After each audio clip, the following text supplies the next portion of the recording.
Picture this. You're at a high-end sushi restaurant, savoring a morsel of bluefin tuna that costs more than your monthly grocery bill. The melt-in-your-mouth texture, the rich flavor. It's a culinary experience like no other. But did you know that just half a century ago, prized delicacy was considered fish food? That's right. The Rolls-Royce of fish used to be the cat's least favorite dinner. Talk about a glow-up. Let's dive into the fascinating tale of how an overlooked fish became a luxury item that sells for millions. Buckle up, because this story has more twists than a California roll. The million-dollar fish. In January 2022, jaws dropped at Tokyo's Toyosu market when a 278-kilo frozen bluefin tuna sold for a whopping $3.1 million. That's about $11,150 per kilogram, making it more valuable than silver by weight. To put that in perspective, you could buy a nice car for the price of a single fish. Talk about a fish out of water. But here's the kicker. Just 50 years ago, tuna was so cheap it was often turned into cat food. And guess what? Cats didn't even like it. Imagine trying to feed your feline friend a slice of bluefin tuna today. You'd probably break the internet and your wallet. It's like trying to use a Picasso painting as a doormat. Unthinkable now, but once upon a time, it wasn't such a big deal. So, how did this remarkable transformation happen? How did a fish go from being the feline equivalent of Brussels sprouts to the marine world's caviar? Spoiler alert, it's all about marketing magic. Today we're going to unravel the secrets behind tuna's rise to fame, a recipe for success that many other products have followed in recent years. The secret sauce: timing, geography, and human touch. Like any good sushi roll, the success of bluefin tuna comes down to three key ingredients: perfect timing, geographical advantages, and the human factor. It's like a perfectly choreographed dance between nature, culture, and commerce. Let's break it down, shall we? Timing is everything. First up, timing. Why didn't people around the world gobble up tuna before? Well, it's not your typical fish. Tuna is actually a red meat, packed with myoglobin and histidine that make it spoil faster than you can say sashimi. In a world before refrigeration, that was a big no-no. Even in Japan, the land of fresh fish, tuna wasn't always top dog. During the Edo period, 1603 to 1867, when sushi became all the rage, people preferred mild-tasting white fish like sea bream. It was the culinary equivalent of choosing vanilla ice cream over Rocky Road. Tuna was seen as too strong, too fishy, too, well, tuna-y. But then came the Meiji Restoration in 1868, and suddenly, red meat was in vogue. It was like the whole country decided to switch from tofu to steak overnight. After World War II, Americans brought their love for fatty foods to Japan, and the Japanese palate started to change. It was like the fish gods were setting the stage for tuna's big debut. This shift in taste preferences wasn't unique to Japan. Across the world, people were developing a taste for bolder, richer flavors. It was perfect timing for a fish that packed a flavorful punch. Tuna was the right fish at the right time, ready to swim into the spotlight. Location. Now let's talk about tuna's geographical ace in the hole. These fish are the Usain Bolts of the sea, swimming at speeds up to 160 km/h. That's faster than most cars on the highway. Catching them used to be more about bragging rights than dinner plans. Imagine ancient Phoenician sailors battling these underwater rockets with nothing but nets. It was less about fine dining and more about proving your machismo. Fast forward to the mid-20th century, and Canadian deep-sea fishers were hauling in massive tuna, some weighing over 300 kilograms and measuring nearly 3 meters long. These behemoths were like the Moby Dicks of the fish world. But here's the thing, after catching these aquatic giants, fishermen would often just snap a photo for their Instagram. Okay, maybe just their photo albums, and then toss the fish back or turn it into Fluffy's dinner. It was like catching a Ferrari and using it as a lawn ornament. Nobody saw these speed demons as fine dining material. Enter Japan Airlines with a game-changing idea. In the 1960s and 70s, Japan was exporting electronics to North America like hotcakes. Sony Walkmans, Nintendo consoles, if it beeped or booped, Japan was shipping it out. But those planes were flying back empty. A big no-no in the airline biz. It's like ordering takeout and having the delivery guy come back with an empty car. Not very efficient, right? So, JAL teamed up with Tsukiji Market wholesalers and had a light bulb moment. Why not bring back some of that worthless tuna? It was a classic one man's trash is another man's treasure situation. They even designed a special tuna coffin. Sounds morbid, but it's just a fancy icebox.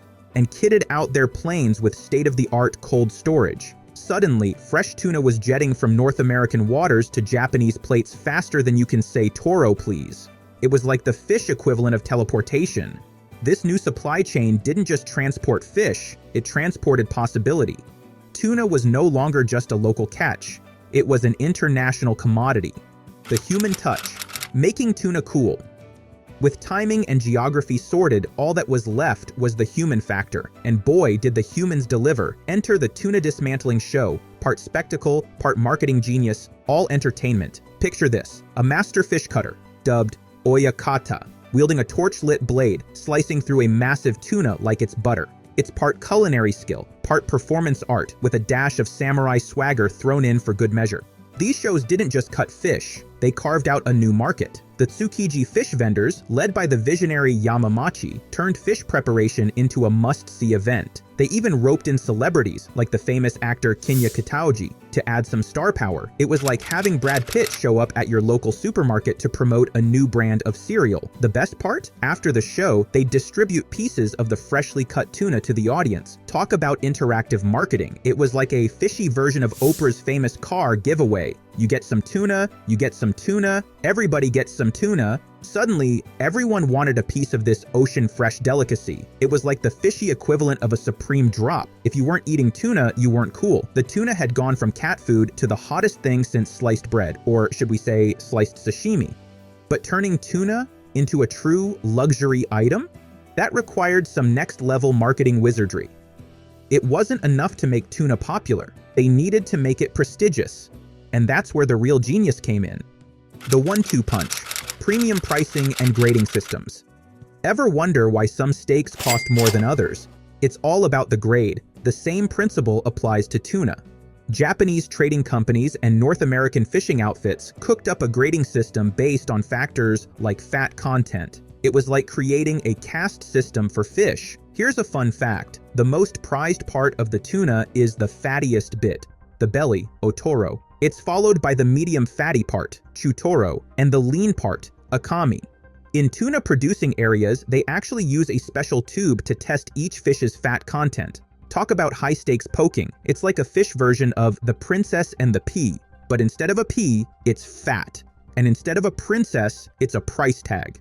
This grading system wasn't just about quality control, it was about creating a hierarchy of desirability. The higher the grade, the more exclusive and expensive the tuna. It's the same psychology that makes people covet designer labels or limited edition sneakers.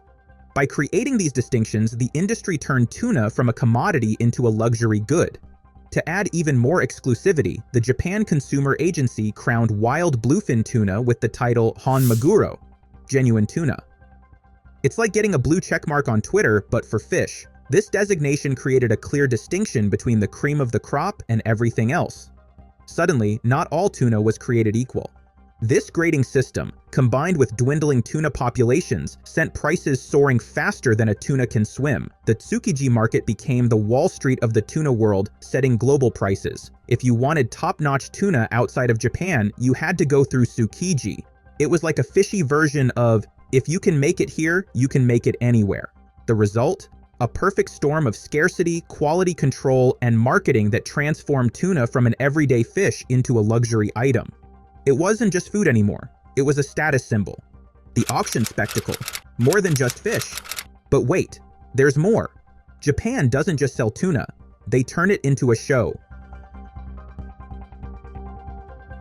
Every new year, they auction off the first tuna of the season for eye-watering sums. We're talking millions of dollars for a single fish. It's like the fish version of a charity gala, complete with black tie buyers and breathless media coverage. And it's not just tuna. 2 persimmons for $5,000, a bunch of grapes for $10,300. These auctions are less about the food and more about the spectacle. It's like the Super Bowl of the food world, complete with media frenzy and bragging rights. A website once crunched the numbers and found that the media coverage of a single Tsukiji auction in 2013 was worth about $37 million in advertising. That's a lot of California rolls. It's genius, really. These auctions generate massive publicity, far outweighing the actual price of the fish. It's not about selling one expensive tuna. It's about selling the idea of tuna as a luxury item to the whole world. Think about it. The winning bidder might pay millions for a single fish, but the publicity they get is priceless. It's like buying a Super Bowl ad, but instead of a 30-second spot, you get global coverage and the prestige of being the big fish in the tuna pond. From plate to culture, tuna as a status symbol. But here's where it gets really interesting. Tuna isn't just food anymore, it's a cultural icon. High-end Japanese restaurants have turned tuna into a status symbol. It's not just about taste, it's about exclusivity and prestige. Eating top-grade tuna is like wearing a Rolex or driving a Ferrari. It's a way to show you've made it. Think about it. Tuna only fattens up and comes near shore in autumn and winter. That limited availability? It's marketing gold. It's like the pumpkin spice latte of the sea. You've got to get it while you can. This seasonality adds to its allure, making it a coveted item on high-end menus. And Japan doesn't stop there. They've even established a tuna day. In Oma, Aomori Prefecture, the mecca of tuna production, they throw a tuna Thanksgiving festival every October. Picture fresh fish sales, seafood barbecues, and tourists flocking to get a taste of that sweet, sweet tuna. It's like Coachella, but with more omega-3s. These events do more than just sell fish. They sell an experience, a connection to tradition and culture. It's not just about eating tuna. It's about participating in a centuries-old culinary tradition. It's food as theater, as history, as cultural identity, exporting the tuna dream. Once tuna conquered Japan, it was time to go global. Japanese media became tuna's biggest cheerleader. TV shows, movies, food programs, they all sang the praises of this once humble fish. They connected tuna's luxury status to Japan's rich marine heritage and fishing culture. Ever heard the saying, "You don't know seafood if you don't know tuna"? It might sound like ancient wisdom, but it's probably just really good marketing. Still, watch a few Japanese food shows and you'll be dreaming of otoro faster than you can say Jiro dreams of sushi. This media blitz did more than just promote tuna. It promoted an entire culinary philosophy, the reverence for fresh ingredients, the skill of the sushi chef, the ritual of the meal. All of these elements combined to create an aura of sophistication around Japanese cuisine in general and tuna in particular. As sushi restaurants proliferated around the world, they brought with them this elevated status of tuna. From New York to London to Sydney, ordering the most expensive tuna became a way to show your culinary sophistication. It was no longer just a fish, it was a global phenomenon. The secret recipe for food fame. So, what's the takeaway from tuna's rags to riches story? It's not just about the food, it's about timing, opportunity, and some seriously clever marketing. It's a masterclass in how to transform a product's image and value. With the right approach and a sprinkle of historical luck, even industrial waste can become a global delicacy. It's like the ugly duckling story, but with fins. The tuna's journey shows us that value is often about perception, not just inherent quality. Think about it. The tuna didn't change. It's the same fish it always was. What changed was how we see it, how we value it, and how we're willing to pay for it. It's a powerful lesson in the power of marketing and cultural narratives. So, next time you're browsing the supermarket or farmer's market, keep your eyes peeled. That weird vegetable you've been ignoring, that overlooked cut of meat, it might just be the next big thing. With the right story and the right push, anything can become a luxury item. In the meantime, the next time you're savoring a piece of bluefin tuna, remember, you're not just eating a fish, you're tasting a piece of marketing history. You're participating in a global cultural phenomenon that transformed a humble fish into a luxury icon. And hey, at least your cat's not complaining anymore. Although, given the price of tuna these days, you might want to stick to the canned stuff for Fluffy. After all, cats may have discerning palates, but they probably can't tell the difference between bluefin and albacore. And if they could, well, that's a whole other story of marketing genius waiting to happen.